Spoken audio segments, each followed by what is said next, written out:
Atta Halilintar lahir sebagai anak sulung dari pasangan yang dikenal gigih dan mandiri. Dalam keluarganya yang besar, 11 bersaudara, Atta harus belajar bertanggung jawab sejak dini. Orang tuanya, Anof dan Lenggogani Faruk, adalah pengusaha yang hidupnya penuh dengan perjuangan. Mereka sering berpindah-pindah negara untuk berdagang, dan anak-anaknya dilibatkan dalam setiap proses. Ketika anak-anak lain menikmati masa kecil dengan bermain, Atta justru sudah membantu orang tuanya menjual berbagai barang, mulai dari makanan hingga pakaian. Ia menghabiskan sebagian besar waktu di pasar-pasar tradisional dan tempat-tempat ramai, berusaha membantu perekonomian keluarga. Mungkin orang lihat saya sekarang sukses, tapi dulu saya harus kerja keras banget, kata Atta dalam sebuah wawancara. Namun, kisahnya tidak berhenti di sana. Kehidupan nomaden keluarganya membuat Atta sulit memiliki teman tetap.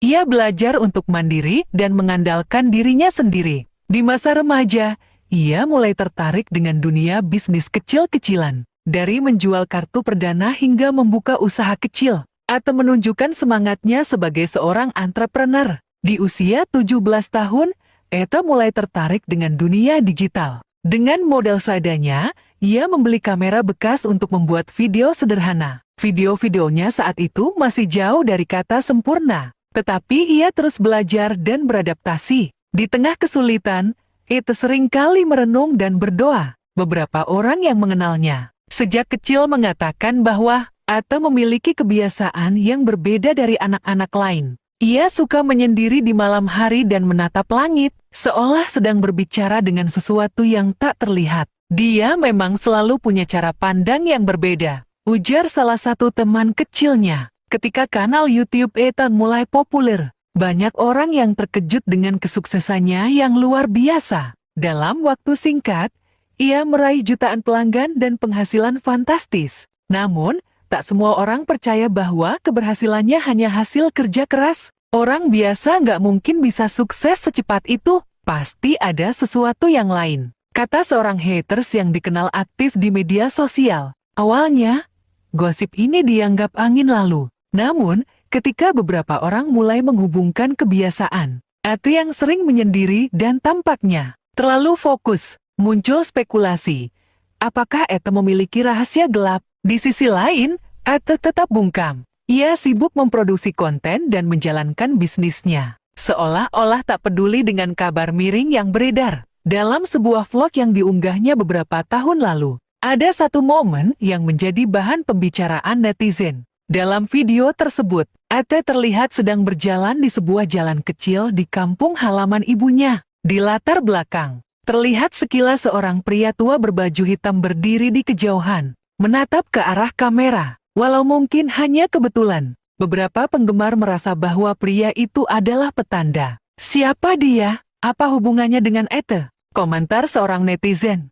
Kesuksesan Atta Halilintar terus meroket. Ia menjadi salah satu tokoh muda paling berpengaruh di Indonesia. Rumah mewah, mobil sport, hingga koleksi barang-barang mahal menghiasi kehidupannya. Namun, semakin tinggi pohon tumbuh, semakin kencang angin yang menerpa. Gosip tentang pesugihan mulai berkembang, terutama setelah beberapa kejadian aneh terungkap. Sopir pribadi Atta, yang bekerja dengannya selama lebih dari setahun, tiba-tiba memutuskan untuk berhenti. Kepada seorang teman, sopir itu menceritakan pengalamannya. Awalnya saya pikir semua ini cuma perasaan saya, tapi lama-lama saya nggak tahan, katanya. Ia mengaku sering mendengar suara langkah kaki di malam hari, padahal rumah Atta sudah sepi. Selain itu, ia merasa seperti diawasi ketika sedang sendiri di garasi. Yang paling aneh adalah pengalaman pada suatu malam Jumat. Waktu itu saya lagi tidur di ruang sopir, tiba-tiba pintu kamar saya diketuk. Pas saya buka, nggak ada siapa-siapa. Tapi saya dengar suara seseorang tertawa kecil di kejauhan. Setelah kejadian itu, sopir tersebut mengundurkan diri tanpa memberikan alasan jelas kepada Atta. Di kawasan perumahan elit tempat Atta tinggal, tetangga-tetangganya mulai berbagi cerita. Seorang wanita paruhbaya yang tinggal tak jauh dari rumah Atta mengaku sering melihat lampu di rumahnya menyala dan mati sendiri, terutama di malam hari. Ada beberapa kali saya lihat, lampunya kedap-kedip sendiri. Padahal nggak mungkin listrik di situ bermasalah. Rumahnya kan mewah, ujar wanita itu. Tak hanya itu, seorang penjaga keamanan perumahan juga mengungkapkan hal mengejutkan. Ia pernah melihat bayangan besar berdiri di depan jendela lantai 2 rumah Ete saat sedang patroli malam. Ketika ia mencoba mendekat untuk memastikan, bayangan itu menghilang begitu saja. Berbagai teori mulai bermunculan di media sosial. Netizen mencoba mencari pola dari video-video lama Ete, berharap menemukan sesuatu yang bisa menjadi petunjuk. Salah satu video yang menjadi bahan perbincangan adalah vlog malam hari di mana Ete tanpa sadar menyebutkan sebuah nama misterius. Terima kasih banyak atas semua ini. Aku tahu siapa kamu, ucap Ete sambil tersenyum di akhir vlog tersebut. Siapa yang ia maksud? Apakah hanya seorang teman atau seseorang yang lebih dari itu? Netizen mulai berspekulasi bahwa ucapan itu mungkin ditujukan kepada sosok tak kasat mata yang membantu kesuksesannya. Ete sendiri tampak tetap tenang di depan publik. Dalam beberapa kesempatan, ia menyebut bahwa semua gosip ini hanyalah cara orang iri untuk menjatuhkannya. Mereka nggak tahu betapa kerasnya saya bekerja. Kalau ada yang bilang ini semua karena pesugihan, itu cuma cerita orang yang malas kerja, katanya dalam sebuah wawancara. Namun, keheningan Ete terhadap beberapa pertanyaan spesifik justru membuat publik semakin penasaran. Mengapa ia tidak pernah menjelaskan detail tentang kehidupan pribadinya? Yang sering menjadi sorotan, klimaks dari episode ini terjadi ketika seorang fotografer paparazzi menangkap gambar atau bertemu dengan seorang pria tua berpakaian serba hitam di pinggir sebuah hutan kecil di Jawa Barat. Dalam foto buram tersebut, Ete tampak berbicara serius dengan pria itu. Beberapa saat kemudian, pria itu memberikan sesuatu yang tampak seperti benda kecil kepada Ete. Sayangnya, foto itu terlalu kabur untuk memastikan apa yang sebenarnya terjadi. Kabar tentang pertemuan itu semakin memperkuat gosip bahwa ada sesuatu yang lebih besar di balik kesuksesan Ete.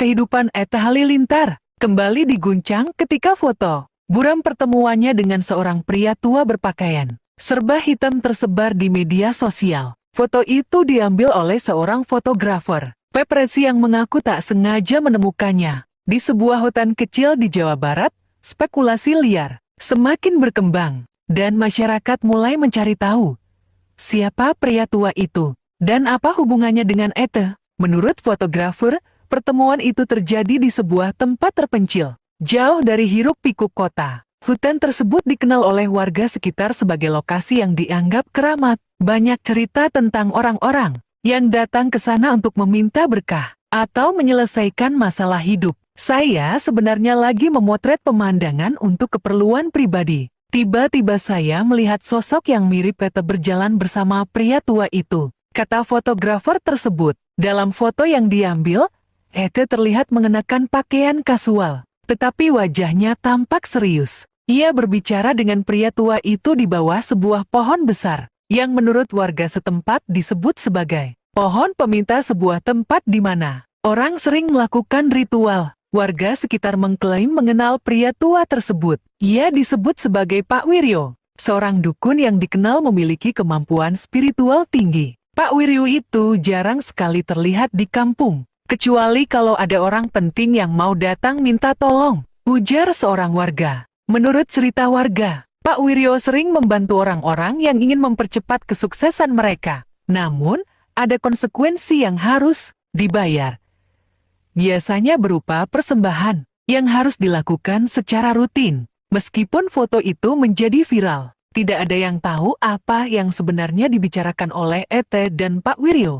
Beberapa saksi mata mengaku melihat pria tua itu memberikan sesuatu kepada Ete. Benda kecil yang dibungkus kain hitam. Benda itu diduga semacam jimat atau alat spiritual lainnya. Namun, ketika dimintai klarifikasi oleh media, Ete dengan tegas membantah semua tuduhan tersebut. Saya pergi ke sana hanya untuk mencari ketenangan. Gak ada urusannya dengan hal-hal mistis, ujar Ete dalam sebuah wawancara. Netizen yang penasaran mulai menyelidiki lebih jauh. Mereka menemukan pola aneh dalam aktivitas Ete di media sosial setelah pertemuan tersebut. Unggahan motivasi yang berbeda dalam beberapa unggahan Instagram, atau mulai menggunakan kata-kata yang dianggap tidak biasa, seperti energi semesta dan kekuatan tak kasat mata. Netizen menghubungkannya dengan filosofi spiritual yang sering dikaitkan dengan Pak Wiryo. Simbol di video.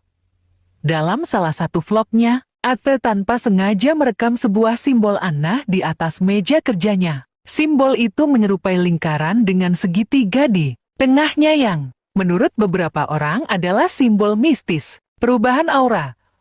Para penggemar setia Ate mengaku bahwa dalam beberapa video terbaru, aura Ate terlihat berbeda. Dia kelihatan lebih dingin dan serius. Beda banget sama Ate yang dulu, komentar seorang penggemar. Di tengah rumor yang semakin liar, keluarga tetap bungkam. Namun, beberapa sahabat dekatnya memberikan pernyataan bahwa Ate memang sedang mendalami meditasi dan spiritualitas untuk menjaga keseimbangan hidupnya. Ate itu pekerja keras, kadang dia lupa istirahat. Dia belajar meditasi supaya lebih tenang. Tapi itu nggak ada hubungannya sama pesugihan atau apapun, ujar seorang teman dekatnya. Namun, pembelaan ini tidak menghentikan gosip. Spekulasi terus berkembang bahwa pertemuan di hutan itu bukan sekadar meditasi, melainkan bagian dari ritual yang lebih besar. Muncul kesaksian baru dari seorang warga yang mengaku melihat sesuatu yang menyeramkan di rumah Pak Wiryo beberapa malam setelah pertemuan itu.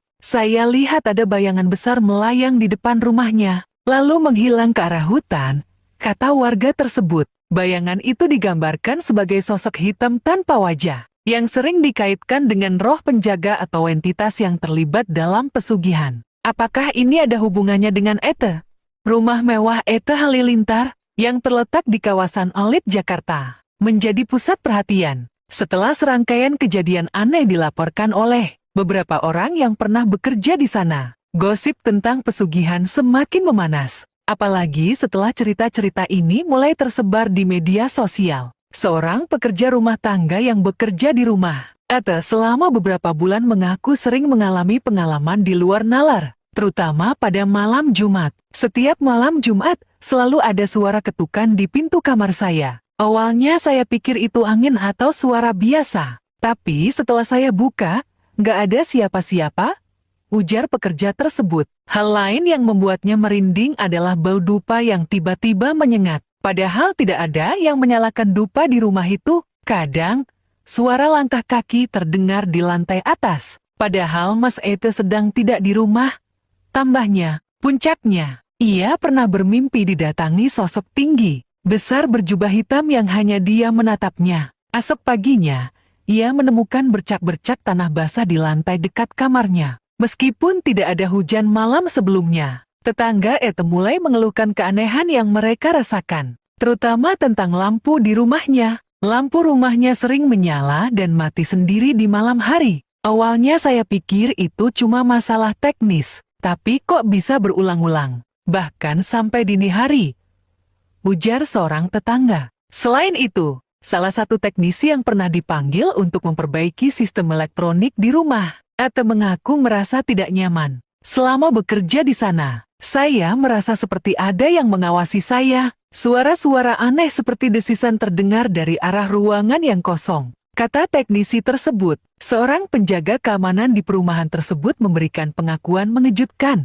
Pada suatu malam saat sedang patroli, ia melihat sesuatu yang membuat bulu kuduknya berdiri. Saya melihat ada bayangan hitam besar berdiri di depan jendela lantai 2. Rumah Mas Ate. Saya pikir itu mungkin hanya pantulan, tapi saat saya perhatikan lagi, bayangan itu bergerak menjauh lalu menghilang begitu saja, ungkap penjaga itu. Cerita ini membuat heboh penghuni perumahan lainnya. Beberapa dari mereka mulai percaya bahwa ada sesuatu yang tidak biasa di rumah Ate. Dalam salah satu vlog terbaru Ate, para penggemar yang jeli melihat sesuatu yang aneh di dinding ruang kerjanya. Di balik layar yang tampak sederhana, terlihat sebuah simbol berbentuk lingkaran dengan segitiga di tengahnya. Simbol itu mirip dengan yang ditemukan dalam budaya mistis tertentu, seringkali dikaitkan dengan ritual spiritual atau jimat pelindung. Meski simbol itu hanya terlihat sekilas, netizen mulai berspekulasi bahwa Ate sengaja memasangnya untuk alasan tertentu. Atta akhirnya buka suara terkait cerita-cerita yang berkembang. Dalam sebuah unggahan di Instagram, ia menegaskan bahwa semua gosip itu tidak benar. Ini semua fitnah. Rumah saya memang besar, dan mungkin karena itu ada suara-suara aneh. Tapi, saya pastikan tidak ada yang aneh di sini. Semua ini cuma imajinasi orang, tulisnya. Namun, pembelaannya tidak membuat gosip berhenti. Justru semakin banyak pihak yang merasa ada sesuatu yang disembunyikan. Di akhir episode, suasana berubah menjadi semakin mencekam. Seorang tetangga yang tinggal tidak jauh dari rumah, Atta mengaku mendengar suara lonceng kecil berdenting di malam hari. Sesuatu yang tidak pernah terdengar sebelumnya. Saya dengar suara lonceng itu sekitar jam 3 pagi. Suaranya jelas, tapi saya tidak tahu dari mana asalnya. Ketika saya keluar untuk melihat, semuanya gelap dan sepi, kata tetangga tersebut. Kejadian ini membuat banyak orang bertanya-tanya, apakah ini semua hanya kebetulan, atau ada sesuatu yang lebih besar di balik kehidupan Atta. Setelah serangkaian kejadian aneh dan gosip yang semakin liar, publik semakin penasaran dengan kehidupan pribadi Atta Halilintar. Desas-desus tentang pesugihan, simbol-simbol misterius, dan kejadian aneh di rumahnya membuat banyak orang menuntut klarifikasi. Di tengah tekanan yang terus meningkat, Atta akhirnya memutuskan untuk berbicara dalam sebuah wawancara eksklusif yang disiarkan secara langsung. Dalam wawancara yang ditonton jutaan orang, Atta tampak tenang meskipun pertanyaan-pertanyaan yang diajukan cukup menantang. Sang pewawancara langsung menanyakan tentang gosip pesugihan yang selama ini beredar. Mas Atta, banyak sekali rumor yang mengatakan bahwa kesuksesan Anda ini melibatkan hal-hal mistis. Bagaimana tanggapan Anda? Atta menarik napas panjang sebelum menjawab. Saya paham kalau banyak orang sulit percaya bahwa kesuksesan bisa dicapai hanya dengan kerja keras. Tapi saya tegaskan, tidak ada hal-hal mistis dalam hidup saya. Semua yang saya capai adalah hasil dari doa, kerja keras, dan dukungan keluarga saya, katanya. Namun, jawaban itu tidak menghentikan pewawancara untuk bertanya lebih jauh. Bagaimana dengan pertemuan Anda dengan seorang pria tua di hutan, dan benda kecil yang diberikan kepada Anda? Banyak yang mengatakan itu adalah jimat. Atta tersenyum tipis, lalu menjawab dengan tenang. Pertemuan itu memang benar terjadi. Tapi pria tua itu adalah guru spiritual saya, bukan dukun. Saya belajar meditasi dan refleksi diri dari beliau. Benda yang diberikan kepada saya adalah sebuah tasbih, bukan jimat. Atta juga menjelaskan kejadian-kejadian aneh di rumahnya yang selama ini menjadi bahan gosip. Soal suara langkah kaki, lampu yang mati sendiri, atau bayangan di jendela. Saya rasa itu hanya masalah teknis atau mungkin imajinasi orang. Rumah saya besar dan kadang ada hewan kecil, seperti kucing yang masuk tanpa kita sadari. Tidak ada hal-hal mistis di sana, ujarnya. Namun, Atta mengakui bahwa dirinya memang memiliki kebiasaan yang berbeda dari orang lain. Saya sering menyendiri untuk merenung dan berdoa, terutama di malam hari. Mungkin itu yang dianggap aneh oleh sebagian orang. Tapi bagi saya, itu adalah cara saya untuk menjaga keseimbangan hidup. Ketika ditanya tentang simbol misterius yang terlihat di ruang kerjanya, Ed memberikan penjelasan yang tak terduga. Simbol itu adalah lambang filosofi pribadi saya, tentang keseimbangan antara kerja keras, doa, dan energi positif. Saya terinspirasi dari berbagai buku yang saya baca, bukan dari hal-hal mistis. Kalau ada yang salah paham, saya mohon maaf. Di akhir wawancara, salah satu sahabat dekat Atta, yang juga seorang influencer, memberikan kesaksian. Ed itu orang yang sangat disiplin dan penuh semangat. Saya tahu perjalanan hidupnya dari nol. Jadi saya bisa pastikan dia tidak pernah menggunakan jalan pintas. Semua ini murni kerja keras dan doa. Setelah wawancara itu, publik terbelah menjadi dua kubu. Sebagian percaya bahwa semua yang terjadi hanyalah gosip dan kebetulan. Sementara yang lain merasa masih ada sesuatu yang disembunyikan. Saya percaya Mas Atta. Dia inspirasi bagi banyak orang. Komentar seorang penggemar. Terlalu banyak kejanggalan. Rasanya ini belum semua kebenaran, tulis seorang netizen lain.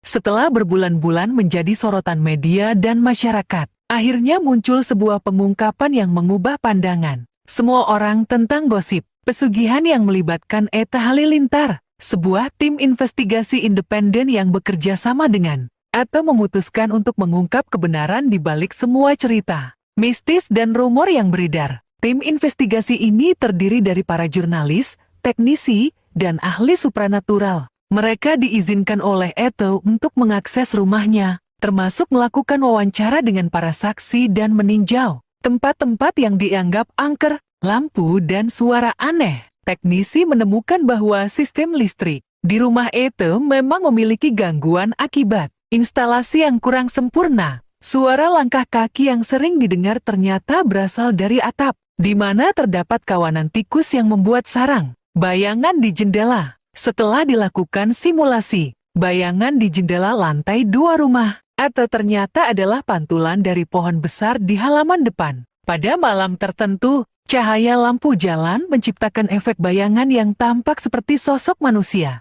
Bau dupa.